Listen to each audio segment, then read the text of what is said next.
Hai guys, it's me Bonifalo. Ini dengan saya Bonifalo dari tim kursus bahasa Inggris RBS 100 yang akan selalu menyediakan pelajaran-pelajaran gratis untuk Anda semua. Dan ini adalah bagian terakhir dari video yang kita ambil selama ini dari orang Australia. Ya, ada tentunya orang Amerika, tetapi yang pewawancaranya adalah orang Australia, dan ini adalah bagian terakhirnya. Dan langsung saja mari kita belajar tentang percakapan mereka. Terutama dalam video ini adalah dua orang Australia pada saat yang sama. Jadi mari kita langsung saja mulai belajar dan saksikan cuplikan video mereka. I don't know, I feel like splitting the bill. I actually have no idea. I'd be a little bit offended to be like, oh, okay, I thought we had that we had something, and I guess I thought you would pay, but then at the same time I'd be like, I guess it's our first date, so it wouldn't really bother me too much. Gimana guys, apakah kalian mengerti percakapan yang mereka baru saja lakukan? Jika belum, aku berikan satu kesempatan lagi sebelum kita belajar. I don't know, I feel like splitting the bill. I actually have no idea. I'd be a little bit offended to be like, oh, okay, I thought we had that we had something, and I guess I thought you would pay, but then at the same time I'd be like, I guess it's our first date, so it wouldn't really bother me too much.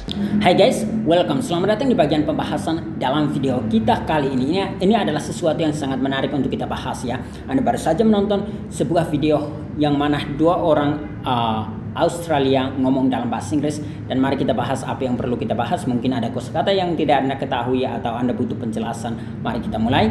Nah, si cewek tadi yang memulai dia katakan I don't know. Nah, itu adalah kebiasaan orang bule. Maaf ribut ya. Kebiasaan orang bule adalah mereka kadang menghilangkan beberapa bunyi ya. Misalkan ini kalau Anda mau ngomong secara kayak bagusnya sesuai dengan standar bahasa Inggris yang tepat kayak EYD bahasa Indonesia, itu harus Anda lafalkan kayak I don't know, right? Tetapi dalam kehidupan sehari, jadi don't itu harus kayak gini, don't. Atau kalau gaya Inggris itu kayak gini, don't, right? Tetapi dalam kehidupan sehari-hari, U ini mati, ini T-nya juga mati, atau ini mati, ini juga mati ya. Jadi mereka kemudian berubah menjadi don't aja ya, don't. Itu adalah kebiasaan kayak si bule tadi, si cewek tadi. Jadi dia bilang I don't know. Jadi lebih gampang untuk dilafalkan. Bahkan N ini karena dia langsung disambungkan dengan no, makanya ini kadang hanya bunyi do aja. I don't know. Kayak gitu ya. Kalian udah bisa paham? Jadi si bule itu tadi dia bilang I don't know, I feel like splitting the bill. Nah, ini artinya membagi ya. Jadi membagi tagihan. Ini aku udah pernah bahas, terutama kata bill. Aku udah pernah bahas apa artinya dan bagaimana cara gunakannya dalam kalimat. Nah, kata berikut yang akan kita bahas itu adalah split. Sekali lagi, split. Ini artinya membagi ya. Tentunya ada arti lainnya juga ya, artinya banyak juga. Tapi yang untuk konteks ini adalah membagi. Jadi misalkan aku suruh kamu untuk membagi potongan kue ini, aku bisa pakai kata ini juga. Anda bisa pakai share atau divide, itu juga boleh. Tetapi Anda juga bisa pakai kata split. Jadi misalkan kalau aku bilang I'm gonna split the cake with you, itu berarti aku akan membagi kue ini dengan Anda, right? Jadi aku akan membagi. Atau misalkan aku suruh kamu split the cake half and half. Kemarin kan kita udah bahas half and half ya. Artinya bagi kue tersebut tepat pada tengahnya. Jadi 50% untuk kamu, 50% untuk aku. Atau split the cake 50-50. Alright, itu juga boleh. Jadi bagi kuenya, alright. Nah, selain itu kata split juga bisa berarti kayak kalian pernah lihat orang merenggangkan kaki sampai rata dengan tanah, dia kayak membagi kaki kayak gitu. Itulah yang dinamakan dengan split juga. Tetapi itu adalah kata benda ya, noun. Misalkan kalau kalian mau pakai dalam kalimat, misalkan apakah kamu bisa melakukan yang merenggangkan kaki sampai rata dengan tanah? Anda bisa bilang can you do the splits, right? Kayak gitu. Apakah kamu bisa merenggangkan kaki sampai rata dengan tanah? Itu yang dinamakan dengan splits. By the way, kalau di Inggris kalian pakai S, tetapi kebanyakan kalau di Amerika biasanya nggak pakai S juga nggak menjadi masalah. Bahkan lama-lama ini biasanya kata benda, akan tetapi kadang juga orang mulai kayak can you split, kayak gitu juga boleh sih, tapi secara grammar yang benarnya sebenarnya yang paling pertama ini, can you do the splits atau can you do the split, kayak gitu lebih tepat, alright? Atau can you do the splits in 30 days? Jadi apakah kamu bisa merenggangkan kaki sampai rata dengan tanah dalam waktu 30 hari, kayak gitu ya. Jadi itu adalah kegunaan dari split, bisa dalam arti membagi, bisa juga dalam arti merenggangkan kaki ya. Nah, yang dimaksudkan dalam percakapan orang Australia tadi itu adalah membagi tagihannya, seperti yang tadi aku udah ajarkan. Nah, kemudian dia lanjutkan dengan I actually have no idea. Jadi sekali lagi, I actually have no idea. Alright. Nah, terutama kata ini ya, ada beberapa pelafalan yang aku temukan. Anda bisa lafalkan dengan tekankan D-nya, idea. Tetapi bahkan ada yang idea. Nggak menjadi masalah ya, pilih salah satunya. Yang paling penting semuanya bisa dipahami. Karena memang orang di luar sana, orang Amerika, orang Inggris juga lafalkan kayak gitu. Jadi idea atau idea juga nggak menjadi masalah, alright? I actually have no idea. Artinya aku nggak tahu. Sebenarnya ini sama arti dengan I don't know, alright? Kayak gitu, aku nggak tahu, aku nggak punya ide gitu ya. Contoh, nah ini bisa ditambahkan, bisa juga tidak. Contoh, aku kasih contoh ya. Misalkan ada orang yang bertanya ke kamu, what time is it? Jam berapa sekarang? Ini si A bertanya ke kamu. Kamu kayak tidak punya jam, tidak punya HP juga untuk lihat, atau nggak tahu jamnya. Anda bisa jawab, I have no idea, right? I have no idea, kayak gitu. What time is it? I have no idea. Atau Anda bisa, misalkan ada orang yang tanya, atau Anda bisa buat kalimat kayak gini, I have no idea how to make this computer work. Jadi aku nggak tahu bagaimana cara membuat komputer ini bekerja atau berfungsi ya.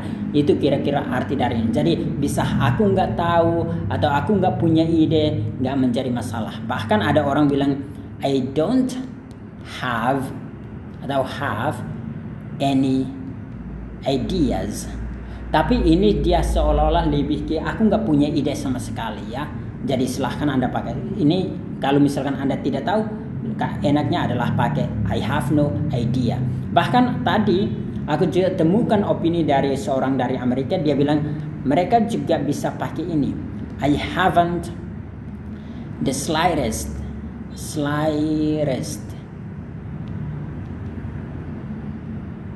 idea, right? Artinya aku nggak punya ide sekecil apapun, aku nggak tahu sama sekali kira-kira yang dimaksud I haven't the slightest idea. Alright, sebenarnya ini singkatan dari I don't have. Tetapi kadang dalam kehidupan sehari-hari mereka melakukan kesalahan secara grammar, jadi muncullah seperti ini, I haven't the slightest idea atau I haven't the slightest idea. Alright guys, dan mari kita lanjut.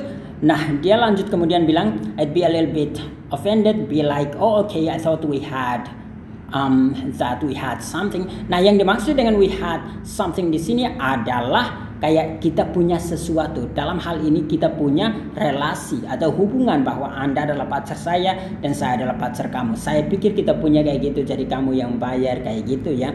Tapi ini dia pakai something untuk, karena kadang kayak gini, kalau misalkan sesuatu yang kita punya hubungan dan Anda melakukan sesuatu yang tidak sesuai dengan keinginan aku, jadi aku pikir kayak kita punya sesuatu, tapi seolah-olah kamu nggak menganggap itu. Nah, kita kebanyakan kita ngomong terbuka ya, kita punya hubungan pacar, kita biasanya bilang kita punya sesuatu. Nah, dalam bahasa Inggris juga gitu, sama, we had something, alright? Aku nggak usah bahas itu karena memang itu jarang dipakai banget.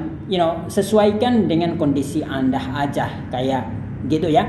Next adalah and I guess. Nah, guess di sini memiliki beberapa arti sih, tetapi yang dimaksudkan di situ adalah saya pikir ya. Cara Anda lafalkannya adalah guess kayak gini. Sekali lagi, guess artinya saya pikir. I guess artinya saya pikir. Alright. Misalkan aku pikir aku harus pergi sekarang. I guess I have to go now.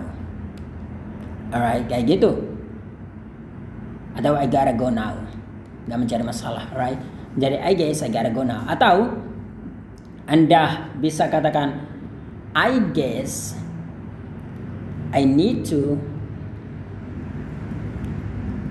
tell you everything. Jadi aku pikir aku harus memberitahu kamu semuanya, alright. Itu pakai guess. Aku pikir. Sama juga kalau Anda bilang I think, nggak mencari masalah. Anda mau pakai guess atau think, nggak mencari masalah, alright. Tergantung dari Anda.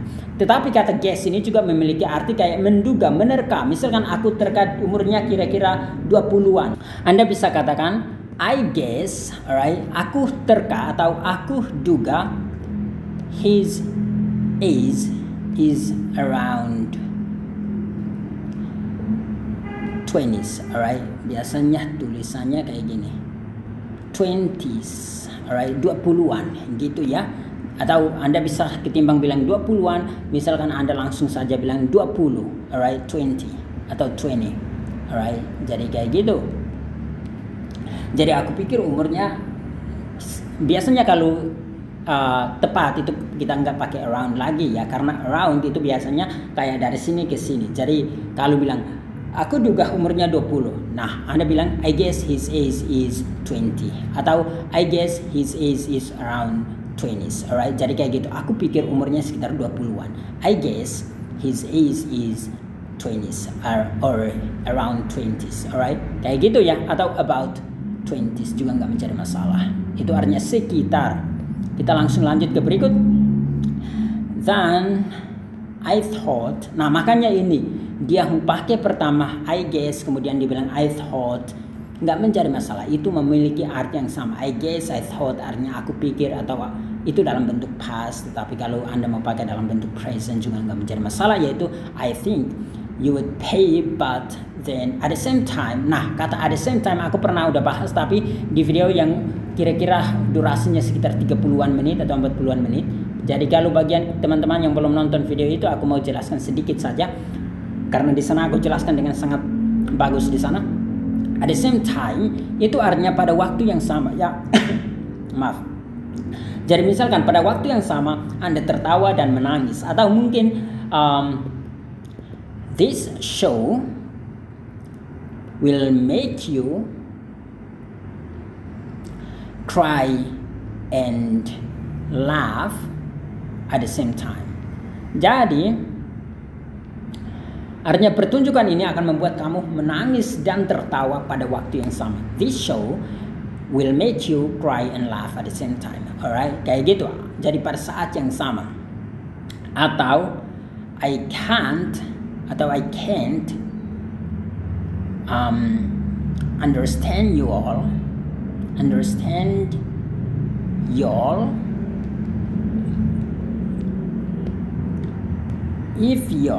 if you all are talking at the same time. Kayak gitu ya. Jadi aku nggak bisa ngerti kalian semua kalau kalian semua ngomong pada saat yang sama. Siapa yang mau dengar siapa gitu. I can't understand you all if you all are talking at the same time. Alright, kayak gitu ya. Jadi pada waktu yang sama. Pada waktu yang sama Anda melakukan ini. Pada waktu yang sama Anda berbicara dan menulis. Pada waktu yang sama Anda. Nah, itu yang dinamakan at the same time ya. I'd be like, I guess it's our first date, so it wouldn't really bother. Nah, kata ini Anda bisa lafalkan kayak si cewek tadi, gaya Australia itu bother, yang sama dengan gaya Inggris. Tapi kalau mau gaya Amerika, bother. Alright, bother. Ini artinya mengganggu. Jadi misalkan, hey, jangan mengganggu aku, jangan ganggu aku. Anda bisa katakan, don't bother atau bother me right now. Alright, jangan ganggu aku saat ini. Alright, I'm working. Aku sedang bekerja, alright? Don't bother me. Atau Anda bisa katakan don't bother your dad. He's working. Dia sedang bekerja. Atau misalkan maaf mengganggu kamu. Aku mau tanya sebentar, kayak gitu ya. Biasanya kan kita di sini kita pakai itu. Anda bisa katakan I'm sorry to bother you atau to bother you. I just wanna ask you something. I just wanna ask you something. Right? Kayak gitu. Maaf mengganggu kamu. Aku hanya ini wanna, alright? Kayak gini. Wanna ask you something, ya. Jadi I'm sorry to bother you. I just wanna ask you something, alright? Atau Anda bisa katakan sorry to bother you kalau misalkan dalam situasi yang informal. Tetapi kalau Anda dengan bos Anda tentunya harus pakai situasi yang lebih formal, yaitu misalkan I'm sorry to bother you. I would like to. Nah, ketimbang I just wanna ask you, Anda harus pakai kata-kata yang lebih sopan. I would like to ask you something. Is it okay if? Nah, silahkan lanjutkan kalimat Anda, alright? Kayak gitu. Jadi mengganggu. Next adalah too much. Itu artinya kebanyakan. Misalkan ini makanan ini kebanyakan untuk aku, ya. Atau ini kebanyakan bagiku. This is too much for me. Ini terlalu banyak untuk aku. Misalkan ada orang yang kasih kamu makanan dan kebanyakan, Anda bisa katakan too much for me, alright? Hanya katakan ini juga nggak menjadi masalah. Itu bukan sesuatu kalimat yang lengkap, tetapi namanya kita belajar bahasa Inggris, kita harus berani ngomong bahasa Inggris dulu. Entah grammarnya tepat atau tidak, yang penting orang lain mengerti, ya kan? Setuju? Setuju pastinya. Kalau nggak setuju, ya kapan Anda mau maju, alright? So Anda bisa katakan this is too much for me or it is too much for me, alright? Atau misalkan Anda kasih tugas yang begitu besar kepada anak Anda, kemudian ada suami Anda atau istri Anda bertanya, do you think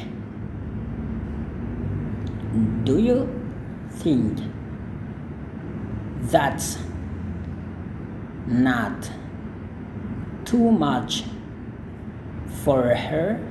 Alright, kamu pikir itu nggak keterlaluan untuk dia, kayak gitu? Karena mungkin Anda kasih tugas kebanyakan atau Anda kasih sesuatu yang lebih berat bagi dia. Jadi kebanyakan bagi dia, alright? Jadi too much for her atau too much for somebody, alright? Itu artinya kebanyakan. Aku pernah bahas kayak you're too much. Itu adalah sebuah pujian sih, tapi nanti itu artinya kamu tuh bagus banget. Entah kamu show kamu atau pertunjuk kamu bisa membuat kami semua tertawa, bahagia, terhibur, dan membuat kami wow. Nah, Anda bisa memuji orang dengan you're too much, alright? Alright, that's too much, kayak gitu. Tapi juga bisa berarti kayak itu kebanyakan, itu terlalu banyak, tergantung konteksnya, ya. Dan kita udah bahas semuanya. Saya harap teman-teman paham apa yang kita bahas hari ini dan semoga video ini membantu. Sekali lagi jangan lupa untuk subscribe di halaman YouTube kita, yaitu Kursus Bahasa Inggris RBA 100 Bahasa Inggris RBA 100, dan juga jangan lupa untuk like halaman Facebook kita Kursus Bahasa Inggris RBA 100, karena kita akan memberikan lebih banyak video yang berkualitas untuk meningkatkan kemampuan bahasa Inggris Anda di sana setiap harinya. Setiap harinya kita akan kasih semuanya kepada Anda. Dan sekali lagi jangan lupa untuk nyalakan belnya, entah di halaman YouTube kita ataupun di halaman Facebook kita. Kalau untuk Facebook tinggal lihat di bagian atas ini ada nama kita, kemudian ada simbol loncengnya, langsung klik lonceng tersebut dan pilih semua video, dan selesai sudah tugas Anda. Yang Anda lakukan berikut adalah belajar secara serius dan konsisten sampai Anda betul-betul lancar. Untuk teman-teman sekalian yang ingin mendapatkan mentoring langsung dari para tutor kami, Anda bisa menghubungi nomor WA yang ini, yaitu 0813 8719 8968-nya. Anda bisa menghubungi nomor WA ini dan minta promo ataupun program dari kami yang bisa kami bantu untuk Anda secara lebih intensif kepada Anda. Bahkan sekarang program yang paling terkenal adalah yang dapat diskon sampai 85%. Anda hanya bayar 150.000 untuk bisa akses seumur hidup sampai Anda mati. Maksudnya sampai Anda lancar ngomong bahasa Inggris, Anda akan selalu berada di grup kami, mendapat materi dari kami. Anda akan bebas bertanya langsung ke saya atau para guru lain untuk semakin meningkatkan kemampuan bahasa Inggris Anda. Dan saya yakin Anda bisa. Dan terima kasih sudah nonton. Silahkan lanjutkan video ini untuk menguji kemampuan bahasa Inggris Anda. Good luck guys. I don't know. I feel like splitting the bill. I actually have no idea. I'd be a little bit offended, be like, oh, okay, I thought we had, that we had something, and I guess I thought you would pay. But then at the same time, I'd be like, I guess it's our first date, so it wouldn't really bother me too much.